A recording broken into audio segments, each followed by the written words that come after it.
Gideon Nash possessed absolutely nothing. No relatives, no dwelling, not even adequate clothing to shield him from the frigid mountain temperatures. Yet when he discovered the wounded girl fallen in the white powder, he chose a path that would deliver 30 armed fighters to his location within mere hours. What appeared to be basic compassion was destined to spark something far more perilous than he could have conceived. The harsh breeze penetrated the threadbare material of Gideon's tattered shirt as he ascended the stone incline, his belly aching from starvation. 72 hours had passed without substantial nourishment, and the winter season was rapidly encroaching upon the mountain summits. At 16 years old, he had mastered survival through fragments and willpower, yet the approaching tempest posed a challenge to even his weathered endurance. A streak of red against the pristine snow caused him to halt. Fresh crimson stains. Pursuing the dark pathway, Gideon found her, a young indigenous woman, perhaps his age, unconscious and bleeding from a severe wound on her limb. Her leather garment was ripped, and ice crystals had already started accumulating on her ebony hair. She wouldn't survive another 60 minutes in this temperature. All his survival instincts urged him to continue walking. Becoming entangled in tribal affairs spelled danger, the type that resulted in settlers being murdered or suffering worse fates. Yet as he gazed at her colorless features, something more profound than self-preservation emerged. "Cannot simply abandon you here," he mumbled, crouching beside her. She awakened as he made contact with her shoulder, dark eyes immediately opening with sudden alarm. Her hand darted to a bone blade at her waist, though weakness made her actions awkward. "Calm yourself," Gideon stated, lifting his hands. "I wish to assist."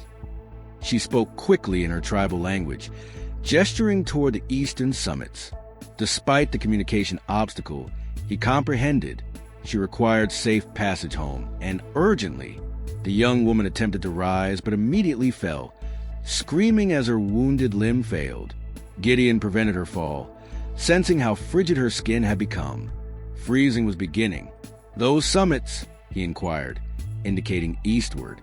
"That's a 2-day journey through Death Valley Pass." She gestured desperately, tears crystallizing on her face. Gideon assessed his limited provisions. Scarcely enough nourishment for himself, no medical materials, and winter equipment that consisted more of gaps than cloth. Transporting her through the mountains would probably result in both their deaths. Yet abandoning her here would certainly result in hers. "Very well," he spoke softly. "We travel as a pair or remain together." During the following 18 hours, Gideon partially supported, partially pulled the woman through landscape that would test seasoned mountain dwellers. She slipped between awareness and unconsciousness, muttering words he couldn't comprehend but sense in his core, perhaps desperate appeals or possibly warnings. When they finally arrived at the border of her tribal territory, she managed to support herself independently. She placed something in his hand, a small etched stone, before vanishing into the woodland without a backward glance. Gideon returned to his mountain shelter as sunrise appeared, depleted but breathing. He had acted correctly, despite nearly perishing in the process. Yet as he neared his refuge, something froze his blood. Numerous hoof prints encircled his cave. Recent impressions. Carved into the tree adjacent to his entrance was an unfamiliar symbol. 3 parallel marks intersected by an arrow. Someone had visited. Someone who knew precisely where to locate him. Gideon circled his shelter 3 times before entering, his hand constantly gripping the corroded blade at his waist. The hoof prints revealed a narrative he preferred not to interpret. A minimum of 15 horses, possibly more, all displaying the distinctive shoeing he had observed on tribal ponies. They had remained here for hours, examining his modest belongings, studying his routines. Within the cave, everything appeared exactly as he departed it. Yet something felt incorrect. His sleeping cover had been shifted slightly, though enough for someone familiar with every thread of his few possessions. His small cooking vessel was positioned at a different angle. Even his collection of polished river stones had been disturbed. "They sought something," he whispered to the vacant cave. But what could he possibly possess that fighters would desire? He owned nothing valuable. No precious metals, no weapons worth taking, no intelligence about settler activities. Unless his fingers located the etched stone the woman had pressed into his hand. In sunlight, he could observe it distinctly, polished ebony rock with complex symbols carved deeply into its surface. It felt heated against the skin, almost living. A branch cracked outside. Gideon became motionless, every muscle tightening. That wasn't wind. Something weighty had stepped on lifeless wood, something attempting stealth but failing. Observing through a stone fissure, his heart nearly ceased. 3 fighters sat immobile on their mounts 30 yards distant, monitoring his cave. War markings decorated their faces, and eagle plumes adorned their black hair. Their gaze never shifted from his hiding location. They knew his presence inside. How long had they been waiting? How had they located him so rapidly? The woman couldn't have informed them. She had barely been conscious when they separated. One warrior lifted his hand, and somewhere behind Gideon's cave, horses responded softly. Additional riders. He was encircled.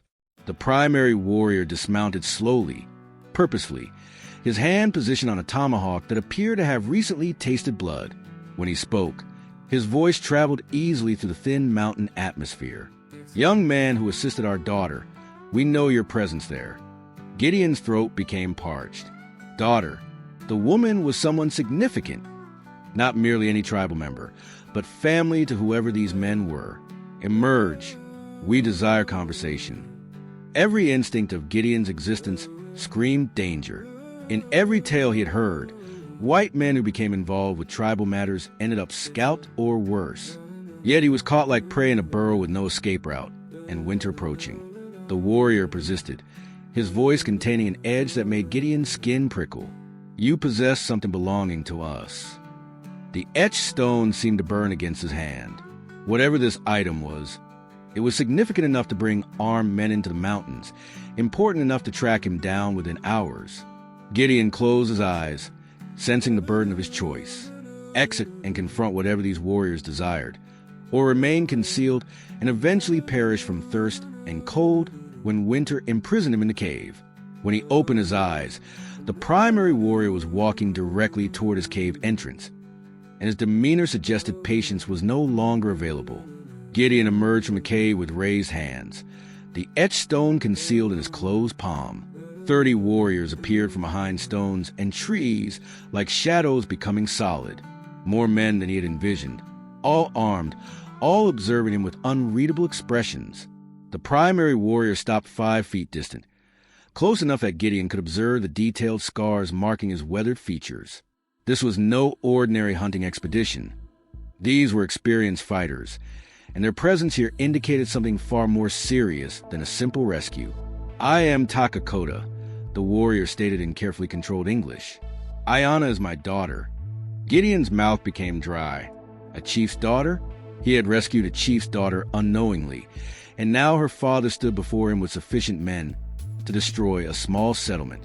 "She informed me of your actions," Takakota continued, his dark eyes never departing from Gideon's face. "How you transported her through the lethal cold when you could have continued walking." The other warriors remained silent, but Gideon could sense their tension like electricity before a storm. One incorrect word, one misinterpreted action, and this conversation would conclude very differently. Anyone would have acted similarly, Gideon managed, though his voice cracked on the words. Takakota's expression shifted almost imperceptibly. No, most would not. Most fear us excessively to risk assistance. He indicated his men. "We have been pursuing the men who attacked our settlement. 3 settlers armed with rifles who shot my daughter when she attempted to warn them away from our sacred territory." Gideon felt ice forming in his stomach. Settlers, white men like himself, men who might assume he was collaborating with them. "We followed them to your mountain," Takakota stated, his voice becoming harder. "Their trail led directly past your cave. We thought perhaps—" He left the sentence incomplete, but the implication struck Gideon like a physical impact. They had suspected him of involvement in the attack. But Ayana described a young man who rescued her. Takakota continued. Slender, starving, with compassionate eyes and gentle hands. Not the description of a man who shoots women. Relief coursed through Gideon, but it was brief. If these warriors were hunting armed settlers in his territory, blood would be shed soon. When territorial authorities came seeking answers, They would find him, the only white face in the area. "The men you pursue," Gideon stated carefully. "They remain up here." Takakota nodded grimly. "Near, very near. They established camp in the valley below, believing they are secure." His hand moved to his tomahawk. "They are mistaken." One of the younger warriors spoke rapidly in their native language, pointing toward the valley. Takakota's expression darkened as he listened. "What is it?" Gideon inquired, though he wasn't certain he wanted knowledge. "My scout reports smoke rising from their camp. They are preparing fresh meat." Takakota's voice became deadly quiet. "Meat they took from families they murdered yesterday." The magnitude of the situation overwhelmed Gideon. He was caught between a revenge party seeking justice and desperate criminals with nothing remaining to lose. The mountains that had been his sanctuary were about to become a battlefield. Takakota stepped nearer, his presence commanding and dangerous. "You rescue my daughter's life. For this, I offer you choice." Gideon waited, scarcely breathing. "Depart these mountains now before the sun disappears. Travel far and fast, and never return." Takakota's eyes penetrated him. "Or remain and assist us in ending the men who spill innocent blood on sacred ground." The etched stone felt weighty in Gideon's hand as he realized the impossible situation he faced. Flee and spend his existence looking over his shoulder, questioning if he had chosen correctly, or stay and become part of something that could eliminate everything he had built. As Takakota awaited his response, gunshots resonated from the valley below. The gunshots bounced off the mountain walls like thunder, followed by screams that froze Gideon's blood. Not war cries, but screams of terror and agony.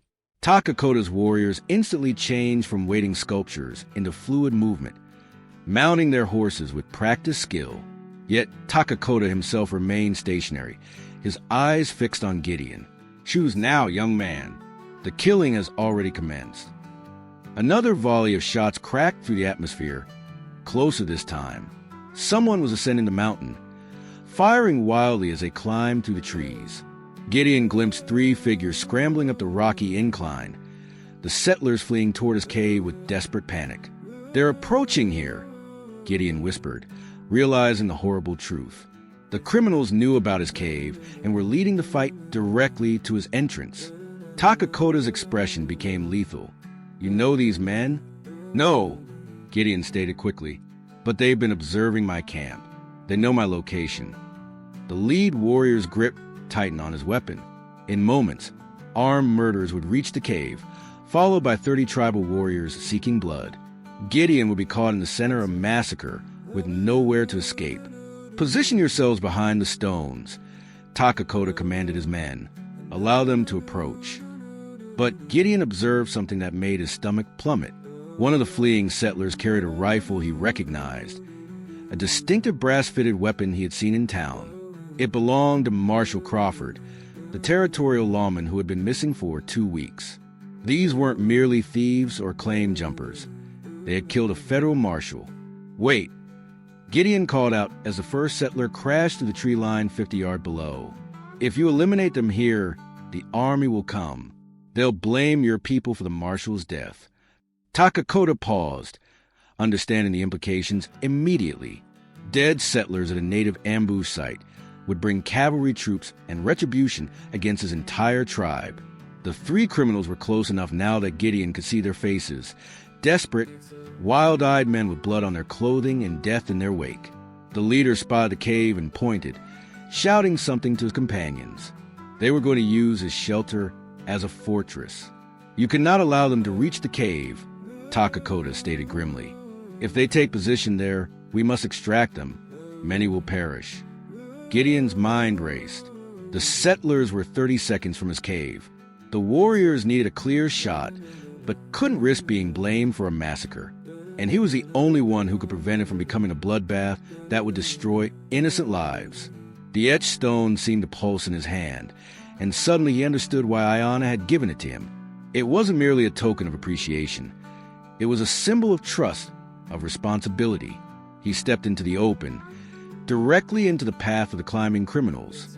"That's sufficient distance," he shouted, raising his hands. The lead settler lifted his rifle. Finger on the trigger, his eyes wild with desperation and fear. "Move aside, boy, or I'll strike you down." Behind the stones, 30 warriors drew their weapons silently, waiting for Takakota's signal.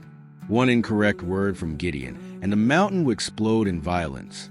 But instead of stepping aside, Gideon performed an action that surprised everyone, including himself. Gideon seated himself right there in the middle of the confrontation, with rifles aimed at his chest and 30 warriors ready to attack. He calmly lowered himself to the earth and crossed his legs as though he possessed all the time in the world. "What in blazes are you doing?" the lead criminal snarled, his rifle wavering between Gideon and the rocks where he could sense hidden danger. "Waiting for you to make a decision." Gideon stated quietly, "See, you can shoot me, but the instant you pull that trigger, you'll have greater problems than whatever's pursuing you up that mountain." The criminal's eyes darted around nervously. His two companions reached a rocky outcrop, gasping and bleeding from wounds sustained during their panic climb. They had lost their horses, most of their ammunition, and clearly hadn't eaten in days. "We simply need to use your cave for a few hours," the leader said, attempting to sound reasonable. "Then we'll be gone." "That cave belongs to the tribe whose territory you're standing on," Gideon replied, producing the etched stone. "And they don't appreciate trespassers." The moment the criminals saw the tribal artifact, their faces went pale. They had spent sufficient time in the territory to understand its meaning. "You're collaborating with them?" the second man gasped. "I'm attempting to keep you alive," Gideon said, "which is more than you deserve after what you did to Marshal Crawford." The leader's rifle snapped back to Gideon. "How do you know about that?" "Because you're carrying his weapon and his blood remains on your garments." Gideon's voice stayed steady despite his racing heart. "The question is, how many other innocent people did you kill on your way up here?" Behind the rocks, Takakota's warriors remained hidden but prepared. Gideon could sense their presence like coiled springs, waiting for the signal to strike. But he also knew that once the violence began, it wouldn't cease until everyone was dead. "Here's what will occur," Gideon continued. "You're going to lower your weapons and surrender to tribal justice, or you're going to continue fleeing and hope you reach the territorial border before winter kills you." "Like hell," the leader spat. "We're taking that cave." But as he stepped forward, an arrow embedded itself in the ground 6 inches from his boot, then another, then a third, each one closer than the previous. The criminal spun around wildly, tried to locate the archers, but saw only empty rocks and shifting shadows. Panic began to overcome desperation in their eyes. 30 warriors, Gideon said conversationally, all surrounding you, all with orders to capture you alive if possible. He paused. "But they're not feeling particularly merciful after what you did to their families." The reality struck the criminals like a physical blow. They weren't being pursued by a small hunting party. They had stumbled into the territory of an entire war band seeking vengeance. "You guided us into a trap," the leader accused, his voice breaking. "You guided yourselves," Gideon replied, "the moment you chose to spill innocent blood on sacred ground." Another arrow whispered past the second criminal's ear, and his nerves shattered completely. He dropped his rifle and raised his hands, tears streaming down his dirt-stained face. "I surrender. I surrender." But the leader wasn't finished. With nothing left to lose and madness gleaming in his eyes, he swung his rifle toward Gideon. "If I'm dying today, you're accompanying me." The shot echoed across the mountains, but Gideon never felt the bullet. A tomahawk had already found its target, and the criminal leader crumpled to the ground before his finger could fully squeeze the trigger.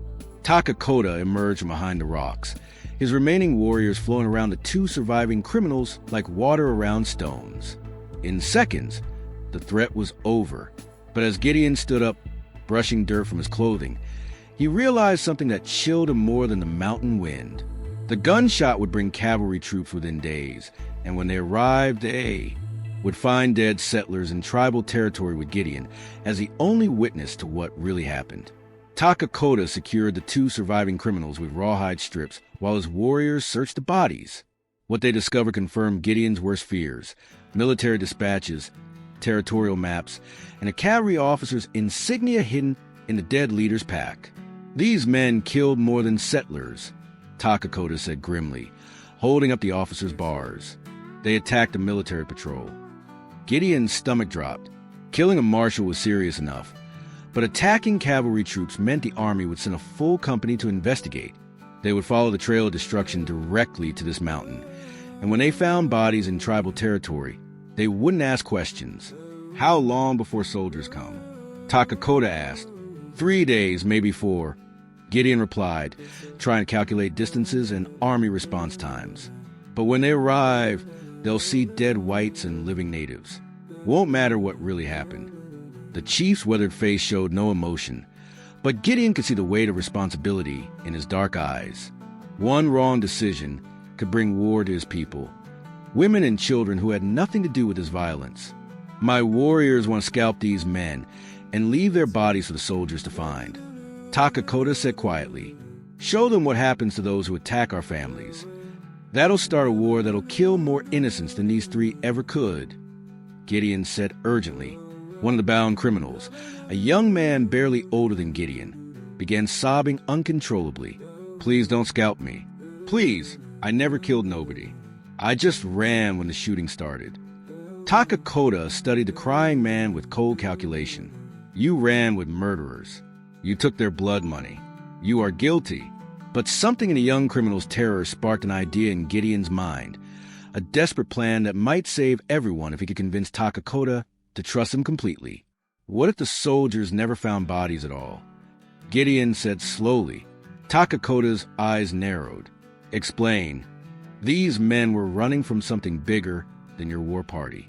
They mentioned gold, claim jumps, territorial disputes. What if they just disappeared? Got lost in the mountains during winter, never to be seen again. The surviving criminals' eyes widened in horror as they realized what Gideon was suggesting. The army would still come looking, Takakota pointed out. But they'd find my testimony instead of bodies, Gideon said. I'd tell them the truth. Criminals came through, got caught in an early blizzard. Probably died somewhere in the deep ravines. Happens every winter. Takakota was quiet for a long moment, weighing options that could determine his people's survival. His warriors watched him intently, ready to follow whatever decision he made. And these 2, he asked, nodding toward the bound men. They come with us. Your people need witnesses who can confirm that the tribe acted in self-defense, not aggression. When the time comes, they'll tell the truth about who started the killing. The young criminal nodded frantically. Yes, I'll tell them everything. How Crawford tried to arrest us for claim jumping. How my partner shot him when he wouldn't take our bribe. I'll swear to it. Takakota's expression remained skeptical. White man's word means nothing when spoken against white soldiers. Maybe, Gideon admitted, but it's better than starting a war over dead criminals. A warrior approached Takakota and spoke rapidly in their native tongue, pointing toward the valley. The chief's face darkened as he listened. What is it? Gideon asked. Scout reports army dust on the eastern trail. They are already coming. Gideon felt ice form in his veins. How many? 20 soldiers moving fast. They had hours, not days.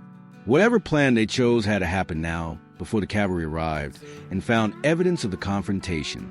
Takakota looked from the bodies to his warriors to Gideon, the weight of his people's future pressing down on him like the approaching winter storm. Takakota made his decision with the efficiency of a man who had spent his life balancing war and survival. We move the bodies to the deep canyon, he commanded his warriors. Make it look like they fell during a storm. As the warriors lifted the dead criminal, Gideon noticed something that made his blood run cold. The man's rifle had discharged when he fell, and the bullet had struck the rocky wall of Gideon's cave, leaving a fresh scar in the stone. The cavalry will see that, Gideon said, pointing to the bullet mark. They'll know there was a fight here. Takakota examined the damaged stone, his jaw tightening. Then we make them see something else. The chief barked orders in his native tongue, and his warriors immediately began transforming the scene. They scattered cooking gear around the cave entrance, built a small fire pit, and even spread Gideon's few belongings to make it look like a long-term camp. What are you doing? Gideon asked. Creating a story the soldiers will believe, Takakota replied, pulling out a piece of charcoal. You have been living here peacefully. The criminals came, demanded supplies, fired warning shots when you refused. With swift strokes, Takakota darkened the bullet scar until it looked like old fire damage rather than fresh lead. Other warriors scattered brass cartridge cases from an old hunting trip, making it appear that multiple people had been shooting over several days. "You fought them off," Takakota continued, "but they fled into the storm. You never saw them again." It was a good story, but Gideon spotted a fatal flaw. What about their horses? "The cavalry will track them here." Takakota smiled grimly. Their horses died in the canyon with them. Tragic accident. The efficiency was breathtaking. In less than an hour, 30 warriors had completely altered the crime scene, moved 3 bodies to a remote ravine, and created a convincing narrative that would satisfy military investigators. But as they finished, one of the bound criminals began panicking. "You can't just leave us with him," the older man pleaded, staring at Gideon with desperate eyes. "What happens when the soldiers leave? What happens to us then?" Takakota's expression was unreadable. "That depends on whether you keep your word about telling the truth." The sound of approaching horses echoed off the canyon walls. The cavalry was closer than expected, their pace indicating urgency rather than routine patrol. "Take positions," Takakota ordered his warriors, "but stay hidden until I signal." As his men melted into the landscape, Takakota placed a firm hand on Gideon's shoulder. The gesture was more than tactical. It was acceptance, trust, recognition. "You saved my daughter's life," the chief said quietly. "Today you may save my people's future. This makes you brother to our tribe if you choose to accept it." Before Gideon could respond, the etched stone in his palm grew warm. He looked down and saw that its symbols had changed in the light, revealing deeper meanings he hadn't noticed before. It wasn't just a token of gratitude. It was a mark of adoption, of belonging. "I accept," Gideon whispered. Takakota nodded once, then vanished into the rocks as if he'd never been there. 20 cavalry soldiers crested the ridge, their blue uniforms stark against the winter landscape. At their head rode a captain with the weathered look of a career frontier officer, his eyes already scanning for signs of violence that had brought them here. Gideon stood alone beside his cave, 2 bound criminals at his feet, preparing to tell a story that would either save an entire tribe or condemn them all. The captain reined his horse 10 feet away, his hand resting casually on his sidearm. When he spoke, his voice carried the authority of a man accustomed to being obeyed. "Son, I'm Captain Morrison, Territorial Cavalry. We're tracking 3 men who killed a federal marshal and attacked a military convoy. Have you seen them?" Gideon met Captain Morrison's gaze steadily, the etched stone warm in his palm. "I saw them, Captain. 3 men, desperate and dangerous. They came through here 2 days ago, demanding supplies and shelter." The captain dismounted, his experienced eyes taking in every detail of the camp. "And I refuse to help criminals," Gideon said simply. "Told them to move on." That's when the shooting started. He pointed to the darkened scar on the cave wall. "Warning shots, trying to scare me into cooperation. When that didn't work, they took what little food I had and headed into the high country." Captain Morrison examined the bullet mark, the scattered brass casings, the signs of struggle. Everything supported Gideon's story. "These the men who were with him?" the captain asked, nodding toward the bound criminals. "No, sir. These 2 showed up yesterday, half frozen and starving. Said they'd been traveling with the gang, but got separated during a snowstorm in the deep canyon." The older prisoner nodded frantically. "That's right. Crawford tried to arrest us for claim jumping, but when he wouldn't take our partner's bribe, they shot him. Me and Billy here, we just ran when the killing started." The younger criminal, Billy, was crying again. "We never wanted anybody to die, Captain. When the shooting started in that canyon, we just kept running. Haven't seen our partners since." Captain Morrison studied their faces carefully. Frontier soldiers learned to read desperation and truth in equal measure. "You're saying your partners are still out there?" "If they're still alive," Billy whispered, "that canyon's a death trap in winter. Nobody could survive up there without proper gear." The captain walked to the edge of the rocky outcrop and stared into the vast wilderness beyond, miles of treacherous terrain, hidden ravines, and early winter storms that could bury men without a trace. "We'll search the area Morrison decided, but they went into the deep country during that storm. He shrugged. Nature's got its own justice out here. Gideon felt relief flood through him, but kept his expression neutral. What about these two? They'll stand trial for their part in Crawford's death, but their cooperation will be noted. The captain mounted his horse. Son, you did the right thing, refusing to help those killers. Took courage. As the cavalry prepared to leave with their prisoners, Captain Morrison paused. You planning to winter up here alone? Gideon looked toward the hidden rocks where he knew Takakota's warriors waited. Actually, Captain, I've been offered a place with some local friends. Good people who know these mountains better than anyone. Smart choice. These peaks aren't forgiving to men without allies.